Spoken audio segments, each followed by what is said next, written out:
예준이는 종종, 매일인 것 같은데 밥을 먹기 전에 또는 밥을 먹은 후에도 아빠, 마마, 배고파, 뭐 먹고 싶어 얘기합니다.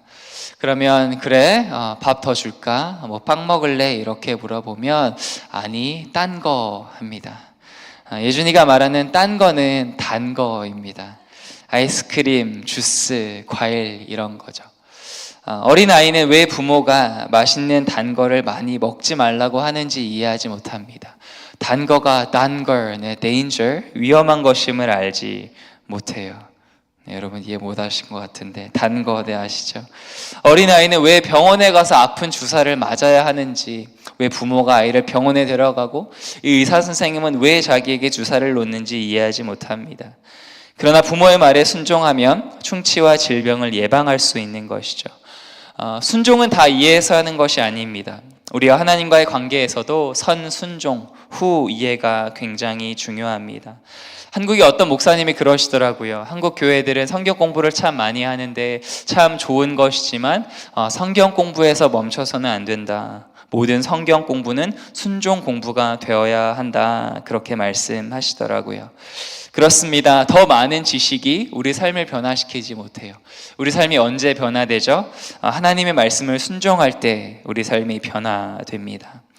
예레미야는 바벨론 군대가 예루살렘을 에워싸고 또 유다 왕궁 시위 뜰에 갇혀 있을 때 친척 하나멜의 밭을 사라는 하나님의 말씀을, 어처구니 없는 말씀을 듣게 됩니다.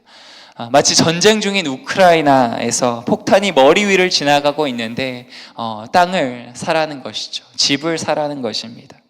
말이 안 되죠. 예레미야는 이해할 수 없었습니다. 그러나 하나님의 말씀에 순종하죠. 은 17세겔, 17세겔을 주고 하나멜의 밭을 삽니다. 오늘 본문은 이렇게 시작합니다. 16절, 내가 매매 증서를 네리야의 아들 바룩에게 넘겨준 뒤에 여호와께 기도하여 이르되. 오늘 본문은 예레미야의 기도로 시작합니다. 그런데 언제 기도하였습니까? 매매 증서를 넘겨준 뒤에. 선순종이죠. 그런데 순종했지만 예레미야의 마음속에는 아직도 불편함과 답답함이 있었던 것 같아요. 17절, 슬프도소이다. 이렇게 하나님께 솔직한 심정으로 기도하며 나아갑니다.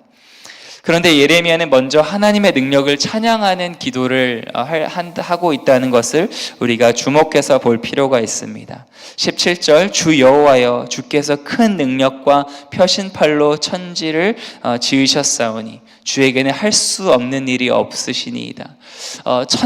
그 창조주 하나님, 놀라운 그 주님의 능력을 바라보고 있죠. 또 18절, 19절은 어떤 거죠? 은혜와 공의의 하나님을 바라봅니다. 천만인에게 은혜를 베푸시고 또 모든 사람들의 길을 주목하시며 그의 길과 행위대로 열매대로 보응하시는 하나님, 그 놀라운 하나님을 또 찬양하고 있죠. 20절에서 22절은 이스라엘을 애굽 땅에서 구원하시고 약속의 땅으로 인도하신 그 능력의 하나님을 찬양하는 기도입니다. 또 23절은 어떤 말씀이죠? 말씀대로 죄를 벌하시는, 이것도 하나님의 능력이죠. 말씀대로 벌하시는 하나님, 그 주님의 능력을 찬양하고 있습니다. 예레미야는 이해할 수 없는 하나님의 말씀과 절망적인 현실 속에서도 먼저 하나님을 찬양했습니다. 우리가 잘 알고 있는 X 기도 방법이 있죠. ACTS. 거기서 첫 바로 기도가 A, adoration, 찬양이죠. 또 주기도문에서 예수님께서 가르쳐 주셨죠. 그러므로 너희는 이렇게 기도하라. 하늘에 계신 우리 아버지여, 이름이 거룩히 여김을 받으시오며 나라가 임하옵시며 뜻이 하늘에서 이룬 것 같이 땅에서도 이루어지이다. 기도할 때 왜 먼저 찬양하는 것이 중요할까요? 우리의 문제를 가지고 먼저 하나님께서 나아가서 기도할 수 있죠. 그것도 틀린 기도라고 할 수 없을 것입니다. 하지만 먼저 하나님을 바라보는 것이 중요한 이유는 그렇게 할 때 우리 문제의 사이즈를 제대로 바라볼 수 있기 때문입니다. 나로부터 시작하는 기도는 내 앞에 닥쳐진 그 문제를 내 레벨로, 내 수준으로 바라보게 돼요. 그래서 기도를 해도 왠지 불안하고 답답합니다. 그러나 하나님으로부터 시작하는 기도는 어떻죠? 그 문제를 하나님 레벨로 바라보게 됩니다. 그래서 내 앞에 닥친 문제가 정말 크지만 모든 문제보다 크신 분임을 알기에 하나님이 그런 분이기에 평안할 수 있습니다. 24절과 25절 보옵소서 이 성을 빼앗으려고 만든 참호가 이 성에 이르렀고 칼과 기근과 전염병으로 말미암아 이 성이 이를 치는 갈대아인의 손에 넘긴 바 되었으니 주의 말씀대로 되었음을 주께서 보시나이다. 주 여호와여 주께서 내게 은으로 밭을 사며 증인을 세우라 하셨으나 이 성은 갈대아인의 손에 넘긴 바 되었나이다. 예레미야는 현실을 회피하지 않았습니다. 그러나 하나님을 먼저 바라본 후에 현실을 바라본 것이죠. 주님 말씀대로 순종해서 밭을 샀는데 도무지 이해가 되지 않습니다. 지금 바벨론 구대가 코앞에 있고 이 밭을 사는 이스라엘이 도대체 어떻게 말이 되나요? 하나님 어떻게 이 땅을 회복시킬 건가요? 예레미야가 이렇게 질문하고 있는 것이죠. 그때 하나님이 답변하십니다. 하나님은 우리의 기도에 응답하세요. 26절 27절 그때 여호와의 말씀이 예레미야에게 임하여 이르시되 나는 여호와요 모든 육체의 하나님이라 내게 할 수 없는 일이 있겠느냐. 오늘 본문의 메인 포인트가 있다면 그것은 이것입니다. 전능하신 하나님, 불가능이 없는 하나님. 그것이 바로 예레미야가 기도를 시작했던 처음이었고 또 하나님께서 예레미야의 기도에 응답하시면서 나는 불가능이 없는 전능한 하나님이다 이렇게 응답하셨습니다. 28절에서 35절은 다시 읽지는 않겠지만 이스라엘과 유다의 끊임없는 죄, 즉 우상 숭배죠. 그 죄로 인해서 갈대아인들이 와서 예루살렘을 파멸시킬 것이라는 하나님의 심판의 말씀입니다. 그리고 내일 본문인 36절부터는 이스라엘의 회복을 말씀하고 계세요. 그런데 어제 본문, 오늘 본문, 또 내일 본문은 이렇게 따로 보는 것이 아니라 함께 보아야 합니다. 30절 예레미야 30장에서 33절은 새 언약에 관한 하나님의 약속의 말씀이에요. 즉 하나님의 말씀은 이것입니다.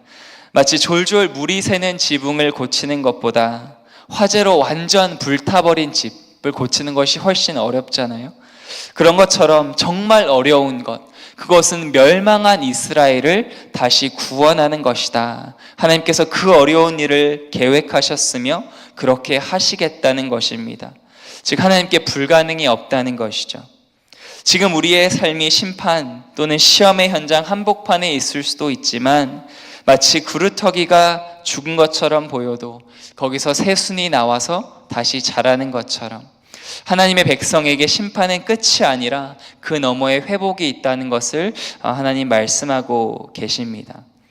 예수님은 우리를 구원하기 위해서 우리를 대신해 죄의 심판을 받으셨죠. 이 복음이 우리에게 희망과 소망, 기쁨과 감격을 줍니다. 오늘 본문은 이렇게 우리에게 질문하는 것 같아요. 무너지고 망가진 내 인생, 회복이 가능할까? 끝난 것 같은 내 인생, 다시 시작할 수 있을까? 예레미야의 답, 하나님께서 주시는 답은 yes, 그렇게 될 수 있다는 것이죠. 그렇다면 오늘 우리가 할 일은 무엇일까요? 첫 번째로 철저한 회개입니다. 오늘 본문에 보면 죄로 인해 경노하시는 하나님, 경노라는 단어가 여러 번 나오고 하나님의 노여움, 분이라는 단어가 많이 나옵니다. 즉 우리의 죄, 특별히 우상 숭배죠. 우리는 뭐 이렇게 목상 같은 거를 놓고 절을 하지는 않지만 우리 안에도 하나님보다 더 사랑하는 것, 하나님보다 더 중요한 것, 그것이 우상이죠. 그 우상 숭배를 철저히 회개해야 합니다. 그 우리의 죄로 인해서 하나님께서 그 모든 하나님의 진노를 예수 그리스도에게 쏟으셨다라는 것을 우리는 기억하며 철저히 회개해야 합니다. 두 번째로 우리는 구원받은 하나님의 백성답게 살아야 합니다. 구원받은 하나님의 백성답게 사는 것이 무엇일까요? 참 많은 것을 얘기할 수 있겠지만 한 찬양이 생각났습니다. 오늘 설교의 제목이기도 한데 우리는 기대하고 기도하며 기다리네. 여러분 그 찬양을 아시나요? 우리는 기대하고 기도하며 기다리네. 그런 복음성가입니다. 그 가사가 이렇게 돼요. 우리는 기대하고 기도하며 기다리네. 주께서 이 땅 고치실 것을. 우리는 기대하고 기도하며 기다리네. 주 예수의 이름 높이 서리라. 담대하라 감사하라 기뻐하라 송축하라. 만유보다 크신 하나님, 그 약속 능히 지키시리라. 그 약속 능히 지키시리라. 우리는 기대하고 기도하며 기다리네. 주께서 이 땅 고치실 것을. 예레미야가 본 현실은 절망이었습니다. 말씀을 듣는 우리 가운데서도 지금 현실이 절망 가운데 있는지 모르겠어요. 자녀와의 관계 속에서, 또 자녀의 미래를 바라볼 때, 내 삶에 나의 그런 육신의 연약함을 바라볼 때 절망. 하지만 예레미야는 말씀을 따라서 밭을 샀습니다. 말씀에 순종해서 기대하며 오늘 할 수 있는 일을 한 것이죠. 또 예레미야는 전능하신 하나님을 바라봤습니다. 그러나 현실을 도피하고 무시하는 것이 아니라 하나님을 바라보고 현실과 싸우며 치열하게 기도했습니다. 그리고 하나님의 약속의 말씀이 성취되기를 기다렸습니다. 그리고 하나님의 말씀은 이루어졌죠. 특별히 예수 그리스도를 통해서 새 언약이 완벽하게 이루어졌습니다. 아무리 우리의 현실이 무너지는 것 같아도, 우리의 사회에 소망이 없어 보여도 하나님의 말씀은 여전히 살아있으며 반드시 성취됩니다. 여러분 믿으십니까? 이를 믿고 지금 상황을 바라보기보다 오늘도 말씀을 붙들고 나아가는 저 여러분 되시기를 주님의 이름으로 축원합니다. 하나님 감사합니다. 심판 너머에 있는 회복을 말씀하시는 주님, 비록 우리의 죄로 인해 또는 하나님께서 허락하신 고난으로 인해 우리의 삶이 절망 가운데 놓여 있는 것 같다 하더라도 하나님, 주의 백성에게는 절망이 없고 그 절망 너머에 회복과 소망이 있음을 믿고 나아갈 수 있는 저와 성도님들 되어줄 수 있도록 하나님 우리에게 믿음을 더하여 주시옵소서. 오늘 하루도 담대히 그 주님의 약속의 말씀을 믿고 내 상황을 바라보는 것이 아니라 하나님의 신실하신 약속의 말씀, 꼭 성취될 그 주님의 약속의 말씀을 믿고 기도의 자리로 나아가는 우리들 되어줄 수 있도록 주님 은혜 베풀어 주시옵소서. 감사드리며 살아계신 예수님의 이름으로 기도드립니다.